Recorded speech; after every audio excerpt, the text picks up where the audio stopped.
সবাইকে নমস্কার জানিয়ে বলছি, প্লিজ দয়া করে কেউ কাউন্টিং এজেন্টরা এবং প্রার্থী ক্যান্ডিডেটরা তারা ভোটিং এলাকা ছেড়ে আসবেন না। স্ট্রং রুমে যেখানে কাউন্টিং হচ্ছে, মানে সেন্টারে, সেখান ছেড়ে কেউ আসবেন না। এটা বিজেপির প্ল্যান। প্রথম 2-3 রাউন্ডে আমি কালকে থেকেই বলছি যে ওদেরগুলো আগে দেখাবে, আমাদেরগুলো পরে দেখাবে।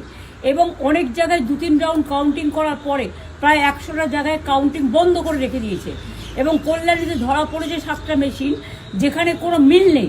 এটা টোটাল ফোর্সফুলি সেন্ট্রাল ফোর্সকে দিয়ে চারিদিকে তৃণমূল কংগ্রেসের উপর অত্যাচার করছে, অফিস ভাঙছে, জোর করে দখল করছে।